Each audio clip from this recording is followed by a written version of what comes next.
નમસ્કાર વિદ્યાર્થી મિત્રો.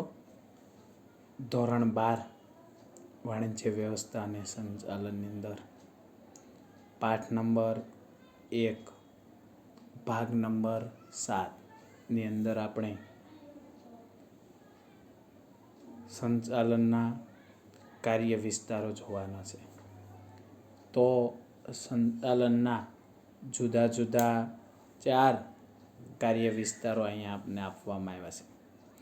તો કોઈ પણ ધંધાનું સંચાલન કરવા માટે કેટલાક મહત્ત્વના કાર્યો કરવા પડે છે. કોઈ પણ આપણે ધંધો એ કરવો હોય તો એના માટે સંચાલન કરવા માટે જુદા જુદા કાર્યો કરવા પડતા હોય છે. કાર્ય પ્રમાણે સંચાલન કાર્ય વિસ્તારો નીચે પ્રમાણે આપેલા છે. કેવા કેવા કાર્યો? તો કે માર્કેટિંગ સંચાલન, માનવ સંસાધન સંચાલન, નાણાકીય સંચાલન અને ઉત્પાદન સંચાલન.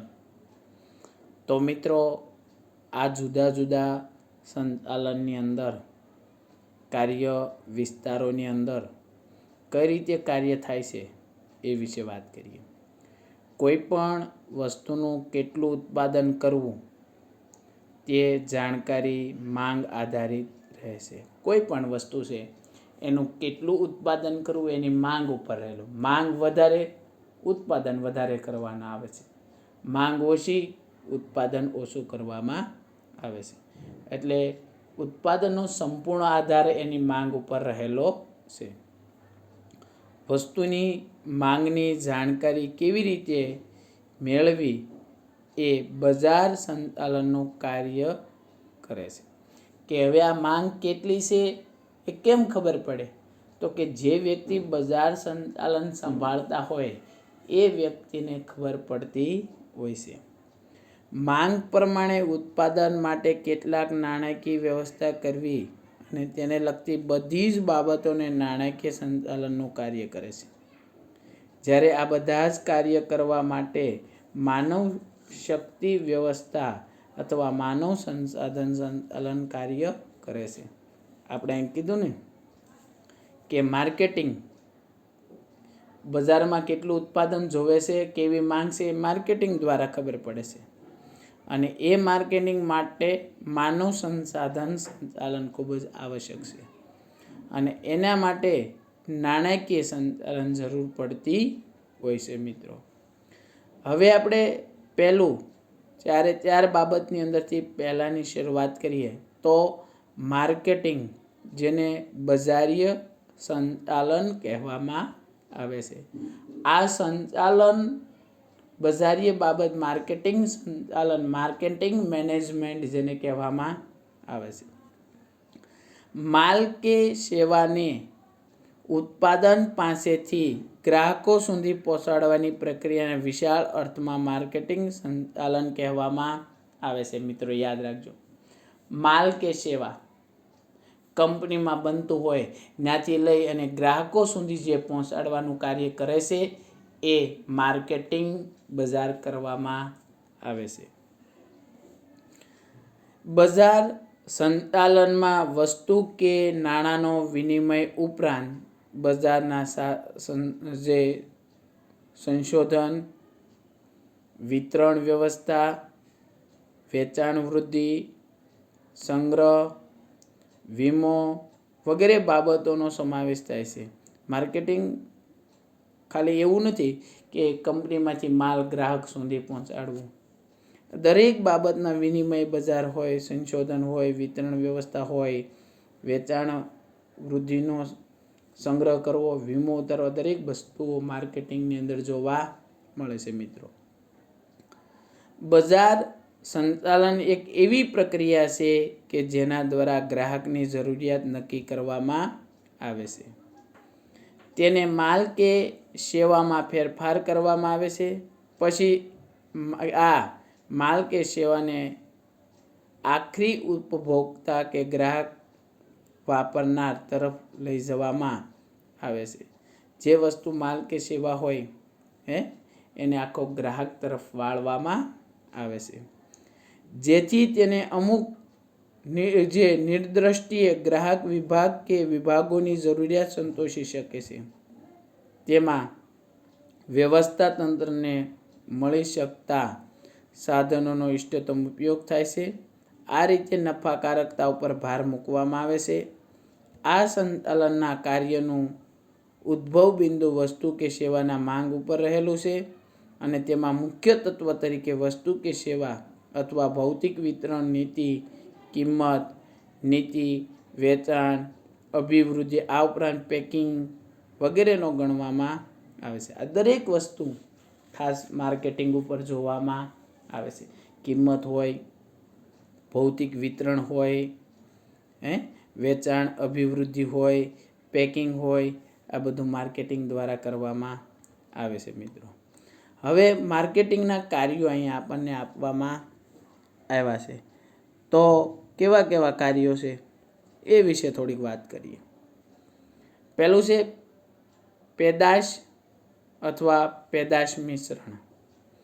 નવી પેદાશ ઉત્પાદન અથવા ચાલુ પેદાશના વિકાસ નિર્ણયમાં પેદાશના કઈ વસ્તુ જે નવી પેદાશ બનાવવો છે અથવા પેદાશનું મિશ્રણ થતું હોય તો રૂપ હોય, રંગ હોય, કદ હોય, આકાર હોય, વજન હોય, ચાપ હોય એટલે કે એની સાપણી કેવા પ્રકારની છે, પેકિંગ કેવા પ્રકારનું છે, કાર્ય સંબંધિત ખાતરી, વેચાણ પછીની સેવાઓ વગેરે વૈવિધ્યકરણનો સમાવેશ પેદાશ અથવા પેદાશ મિશ્રણમાં કરવામાં આવે છે મિત્રો.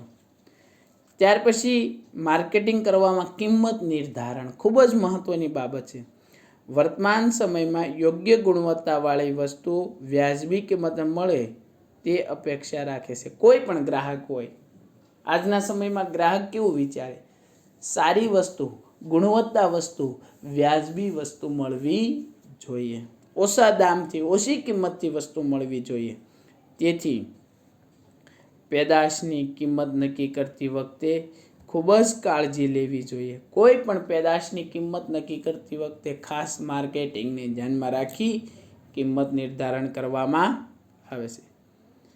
કિંમત અંગેના નિર્ણયમાં વેચાણ નીતિ, શાખ નીતિ, વટાવ અંગેની નીતિ, જથ્થાબંધ, છૂટક વેચાણ, મધ્યસ્થીઓનું કમિશન એટલે કે દલાલોનું કમિશન વગેરે બાબતને ધ્યાનમાં લેવામાં આવે છે.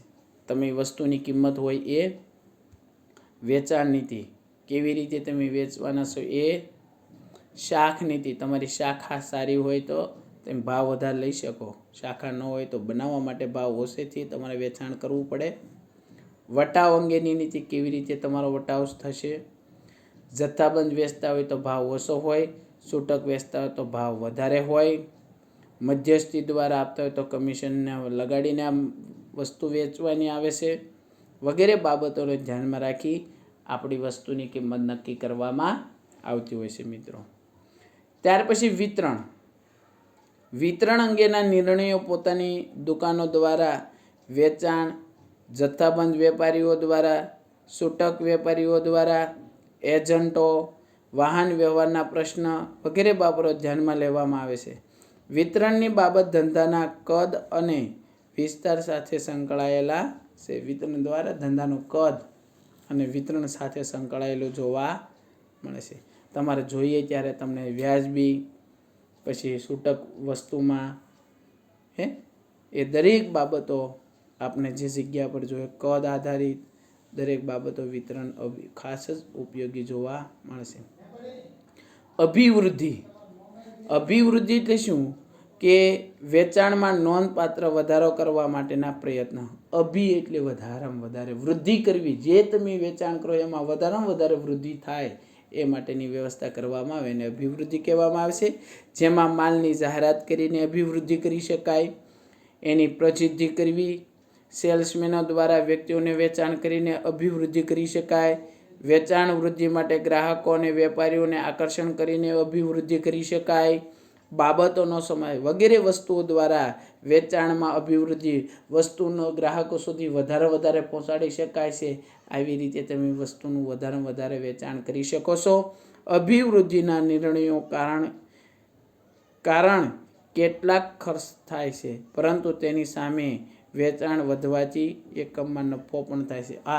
અભિવૃદ્ધિ કરવાથી, દાખલા તરીકે તમે એડવર્ટાઇઝ કરો, સેલ્સમેનો દ્વારા વેચાણ કરો, અથવા કોઈ ગિફ્ટ આપીને વેચાણ કરો, તો એમાં ખર્ચ પણ થાય છે, પણ વધારે વેચાણ થવાથી વધારે નફો પણ મળતો હોય છે. આ મિત્રો આપણે પહેલી વસ્તુ જોયું છે, એની વાત કરી તો કે ખાસ કરીને માર્કેટિંગ બજાર વિશે વાત કરી.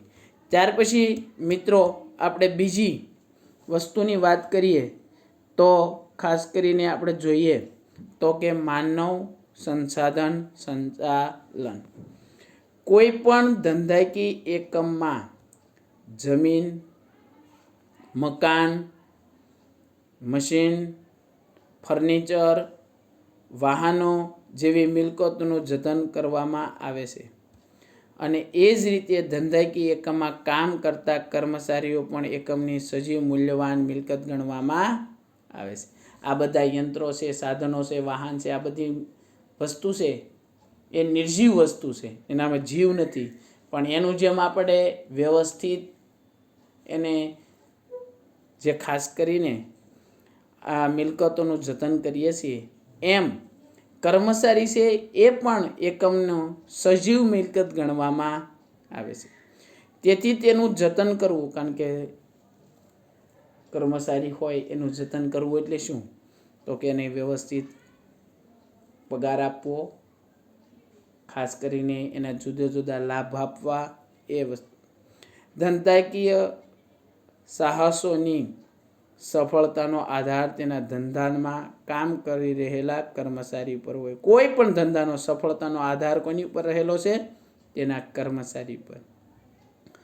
કર્મચારીઓની જરૂરિયાતો સંતોષવામાં આવે અને તેમને યોગ્ય વાતાવરણ પૂરું પાડવામાં આવે તથા યોગ્ય કાળજી લેવામાં આવે તો ધંધાકીય ઉદ્દેશો સરળતાથી અને સફળતાપૂર્વક સિદ્ધ થઈ શકે છે. કર્મચારીને જે પ્રકારનું વાતાવરણ, જે પ્રકારની એની માંગ છે પૂરી કરવામાં આવે એટલે 100% તમારા એકમની અંદર સફળતા મળતી હોય છે. આ પ્રકારની માનવતાને કારણે કર્મચારીમાં જુસ્સો વધે છે, વફાદારી, જૂથ ભાવના વગેરેનો વિકાસ થાય. આથી કાર્યક્ષમતામાં પણ વધારો થાય. માનો કે જે કર્મચારીને જે વસ્તુ જોવે છે એ એકમની અંદરથી માનો કે આપવામાં આવે તો એના કામ કરવામાં જુસ્સો વધારે છે, વફાદારી વધે છે, જૂથ ભાવના વધે અને જેથી કાર્યક્ષમતામાં વધારો થાય. અને કાર્યક્ષમતામાં વધારો થાય એટલે ઓટોમેટિક એકમની આવકમાં વધારો થાય છે. મિત્રો, માનવ સંસાધન સંચાલનનો અર્થ. માનવ સંસાધન સંચાલન એટલે ધંધાકીય એકમમાં કામ કરતા કર્મચારીનું કૌશલ્ય, જ્ઞાન, બુદ્ધિ, ગમો, અણગમો, વ્યક્તિગત વિકાસ, જરૂરિયાત વગેરે જેવી તમામ બાબતોને ધ્યાનમાં લઈ તેની કંપનીના ઉદ્દેશ સાથે સાંકળી ધંધાને સફળતા અને નકારાત્મકતા માર્ગે લઈ જવાની સમગ્ર પ્રક્રિયા જોવા મળે છે. તો ખાસ કરીને માનવ સંસાધનની અંદર કર્મચારીનું કૌશલ્ય, જ્ઞાન, બુદ્ધિ, ગમો, અણગમો, દરેક વિકાસની જરૂરિયાત તમામ બાબતોને ધ્યાનમાં લઈ કંપનીનો ઉદ્દેશ સાથે સાંકળી ધંધાની સફળતા માટે કે નફાકારકતા માટે લઈ જવાની પ્રક્રિયાને આપણે માનવ સંસાધન સંચાલન તરીકે ઓળખીએ છીએ. મિત્રો, હવે એની લાક્ષણિકતા અહીંયા આપવામાં આવી છે કે માનવ સંસાધન સંચાલનના કર્મચારીની ભરતી, તાલીમ, બઢતી, ધોરણો વગેરે સમાવેશ થાય. માનો કે માનવ સંસાધન સંચાલન કરવામાં શું કરવાનું? માનો કે કર્મચારીની ભરતી કરવી, કર્મચારીને યોગ્ય કામ કરવા માટે તાલીમ આપવી, માનો કે સારા કર્મચારી હોય, કાર્યક્ષમતાવાળા હોય તો એને બઢતી આપવી, એને દોરવણી આપવી વગેરે એ કર્મચારી પર કાર્ય કરવામાં આવે છે.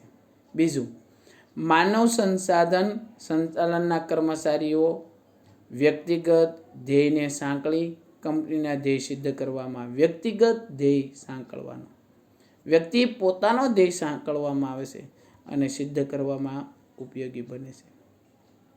માનવ સંસાધન સંચાલનનું મૂળભૂત કાર્ય કર્મચારી એક અમૂલ્ય મિલકત સમજી તેનું સંચાલન કરવામાં આવે છે. અમૂલ્ય એક સારી એવી મિલકત સમજવામાં આવે છે.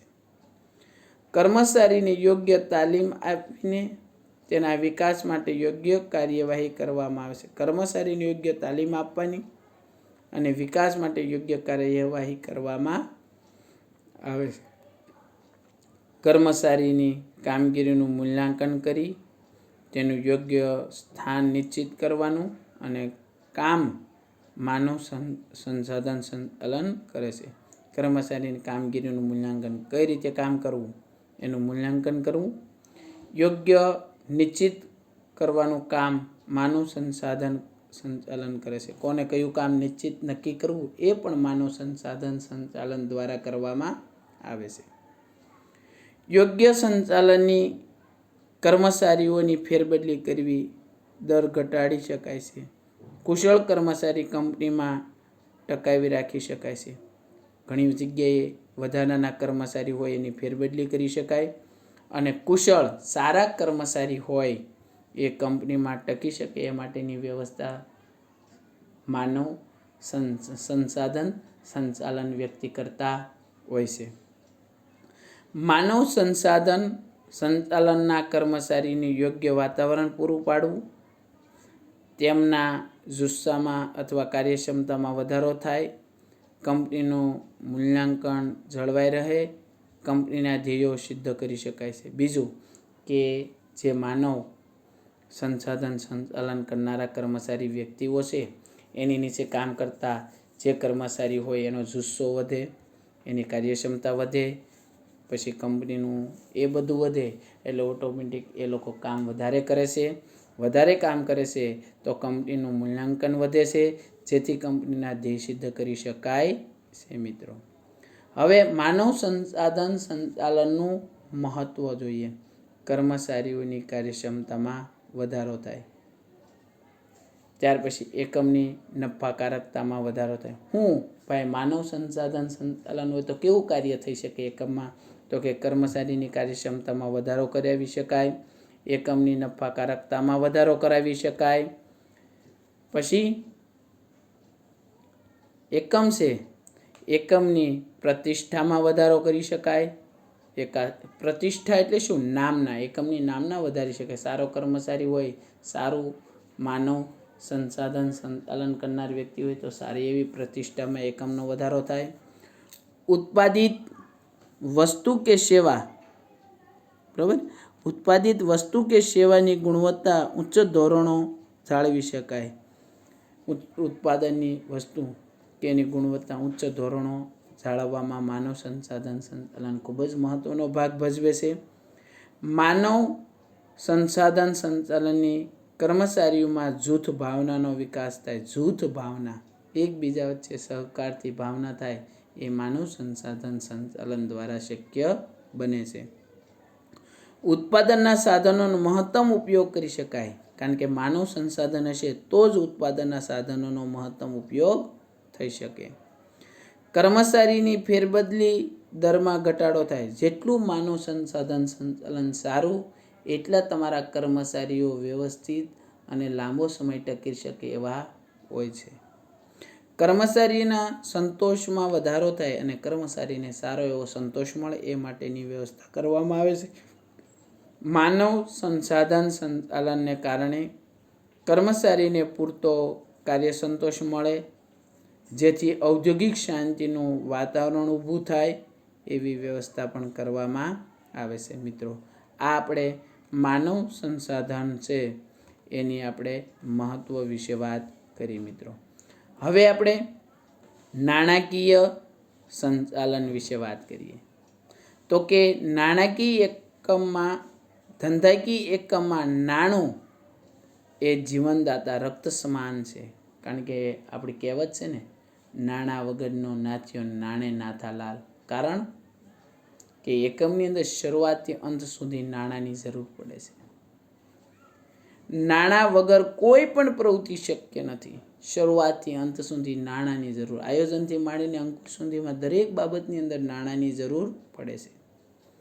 ધંધાની સ્થાપના, વિકાસ, વિતરણ, આધુનિકરણ માટે નાણાં જરૂરી પડે છે. આ દરેક બાબત ઉપર ખૂબ જ નાણાંની જરૂર પડતી હોય છે.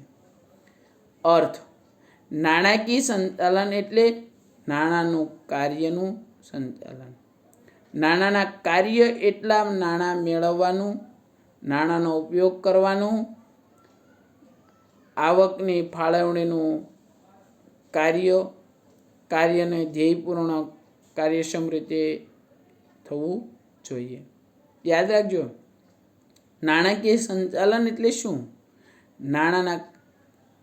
નાણું મેળવવું, નાણાંનો ઉપયોગ કરવો, આવકની ફાળવણી કરવી, કાર્ય ધ્યેયપૂર્ણ કાર્યક્ષમ રીતે થાય છે કે નહીં એ જોવું.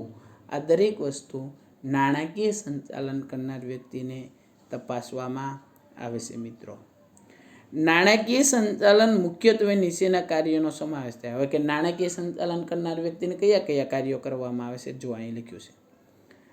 નાણાંની જરૂરિયાતનો અંદાજ કરવો, કેટલા નાણાં જોશે એકમની અંદર એનો અંદાજ લગાવવાનું નાણાકીય સંચાલનનું કાર્ય છે.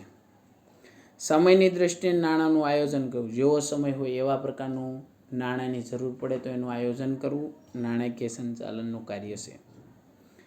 અંદાજપત્ર બનાવવા, કેટલા આપણા નાણાં વપરાય છે અને કેટલા નાણાં આવે છે એનો આખો અંદાજપત્ર નાણાકીય સંચાલન વ્યક્તિ દ્વારા કરવામાં આવે છે. આવકની ફાળવણી કરવી, આવક છે એ કઈ કઈ જગ્યાએ એકમ નાણાં વપરાય છે એ તમામ વસ્તુની ફાળવણી કરવાની જવાબદારી નાણાકીય સંચાલનની હોય છે. મૂડી માળખાનો વિચાર કરવો અને તેમને નાણાં પ્રાપ્તિ સ્થાનોની પસંદગી કરવી. જેટલા મૂડી માળખું છે એનો વિચાર કરવાનો, ક્યાંથી આવશે અને કયા કયા પ્રાપ્તિ સ્થાનો છે એ પણ એ સંપૂર્ણ ડિટેલ છે એ નાણાકીય સંચાલન કરનાર વ્યક્તિને કરવામાં આવે છે.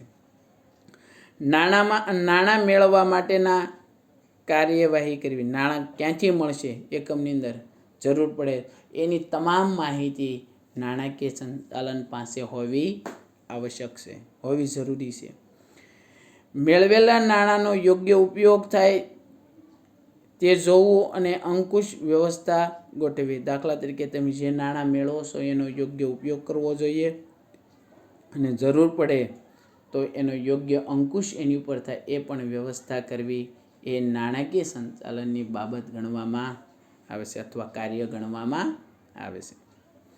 નાણાકીય નીતિ નક્કી કરવી, નાણાકીય નીતિ નક્કી કરવી, કયા નાણાં કેટલા, કઈ જગ્યાએ કઈ રીતે વાપરવા, એ તમામ નીતિ નિયમો નક્કી કરવાનું નાણાકીય સંચાલનનું હોય છે. કરવેરાનું આયોજન કરવું, કરવેરો હોય એનું સંપૂર્ણ કઈ રીતે ભરવું, કઈ રીતે વ્યવસ્થા કરવી એનું આયોજન કરવું, તમામ વસ્તુ નાણાકીય સંચાલન વ્યક્તિ, જે નાણાકીય સંભાળનાર વ્યક્તિને કરવામાં આવે છે. અસ્કયામતોની વ્યવસ્થા કરવી, જે પડેલી અસ્કયામત એટલે શું? તમારી પાસે પડેલી વસ્તુઓ છે એની વ્યવસ્થા કઈ રીતે કરવી, કઈ રીતે આવશે એની વ્યવસ્થા કરવી, એ તમામ વસ્તુ નાણાકીય સંચાલન કરનાર વ્યક્તિને હાથમાં હોય છે. મિત્રો, આપણે નાણાકીય સંચાલનની મહત્વ જોયું, શું કાર્ય છે એ વાત કરી. હવે મિત્રો, ઉત્પાદન સંચાલન વિશે વાત કરીએ તો કે ઉત્પાદન સંચાલન વ્યક્તિ છે એને શું કાર્ય કરવાનું હોય છે? તો જુઓ કે કુદરતની વાત કરીએ, કુદરતમાંથી પ્રાપ્ત થતા કાચામાલનું જે કાચામાલ છે એના ઉપર માનવ પ્રવૃત્તિ પ્રયાસો દ્વારા વપરાશ યોગ્ય વસ્તુ બનાવવાનું એટલે કે ઉત્પાદન. કોઈ કુદરતી વસ્તુ હોય એ વસ્તુની માનવ પ્રયત્ન દ્વારા અથવા માણસ દ્વારા યોગ્ય વાપરવા લાયક જે બનાવવામાં આવે છે એને ઉત્પાદન કહેવામાં આવે છે. ઉત્પાદન સંચાલન ગ્રાહકની જરૂરિયાતો સંતોષવાની શક્તિ ધરાવતી વસ્તુઓ અને સેવાનું સર્જન કરે છે. ઉત્પાદન જરૂરિયાતો સંતોષવાની શક્તિ વધારવાની વસ્તુઓ અને સેવાનું સર્જન કરે છે. ઉત્પાદનનો અર્થ. ઉત્પાદન સંચાલન એ ઉત્પાદનનું આયોજન કરવાની, કાર્ય નક્કી કરવાની, સંકલન સાધવાની, દોરવણી આપવાની અને અંકુશ રાખવાની પ્રક્રિયાનું કાર્ય ઉત્પાદન સંચાલન કરનાર વ્યક્તિ કરતા હોય છે. કોઈ પણ વસ્તુ હોય એ ઉત્પાદન ઉપર આયોજન કરવાની, એની ઉપર કાર્ય નક્કી કરવાની, એની ઉપર સંકલન સાધવાની, એની ઉપર દોરવણી કરવાની અથવા એની પર અંકુશ રાખવાનો તમામ વસ્તુઓ છે એનું કાર્ય છે એ ઉત્પાદન સંચાલન કરનાર વ્યક્તિ કરતા હોય છે. મિત્રો, ઉત્પાદન સંચાલનના મુખ્યત્વે નીચેના કાર્યોનો સમાવેશ કરવામાં આવે છે. જો ઉત્પાદનનું આયોજન કરવું, તો કે ઉત્પાદનનું આયોજન કરવું, કઈ રીતે કાર્ય કરવું, એ તમામ બાબતો છે. જેટલું માર્કેટની અંદર બજારમાં કેટલું વેચવાનું છે એ પ્રકારે ઉત્પાદન થાય, વધારે નથી થઈ જતું, ઓછું નથી થતું, આ તમામ વસ્તુ જોવાની જરૂરિયાત ઉત્પાદન સંચાલનની હોય છે. ઉત્પાદન સંશોધન કરવું, કઈ રીતે વધારેમાં વધારે હિસ્સો મળે, એ તમામ બાબત ઉત્પાદન સંચાલન વ્યક્તિના હાથમાં હોય છે. કેમ વધારે સંશોધન કરીને વધારે સારું ઉત્પાદન થાય એ બાબત ઉત્પાદન સંસાધન વ્યક્તિના હાથમાં હોય છે. વસ્તુ કે વિકાસ તેમાં પેદાશ મિશ્રણની પસંદગી કરી, કોઈ પણ વસ્તુનો વિકાસ કરવો અથવા તેમના પેદાશ મિશ્રણની પસંદગી કરવી, આ દરેક બાબત ધ્યાન રાખવાનું કાર્ય એ ઉત્પાદન સંચાલન વ્યક્તિનું હોય છે. ટેકનોલોજી હોય તેમની યંત્રની પસંદગી કરવી. માનો કે કોઈ નવી ટેકનોલોજી આવે અને એના દ્વારા સારું ઉત્પાદન થાય તો એનો ઉપયોગ કરવો છે કે નથી કરવો, એ સંપૂર્ણ નિર્ણય ઉત્પાદન સંચાલનના વ્યક્તિના હાથમાં હોય છે. ધંધાના સ્થાપનાની પસંદગી, તેમાં વિન્યાસનો નિર્ણય કરવો. વિન્યાસનો એટલે કે વિકાસનો નિર્ણય. ધંધાની સ્થાપના કઈ રીતે કરવી, એનો વિકાસ કઈ રીતે કરવો, એ સંપૂર્ણ નિર્ણય ઉત્પાદન સંચાલનના હાથમાં હોય છે. માલ સામગ્રી તેમજ ઉત્પાદન માટે અન્ય જરૂરિયાતનો અંદાજ મેળવો. કેટલો માલ કેટલો જોશે, કેટલો નહીં જોવે, કેટલો વધશે, કેટલો ઘટશે, આ તમામ આયોજન એ ઉત્પાદન સંચાલનના વ્યક્તિના હાથમાં હોય છે.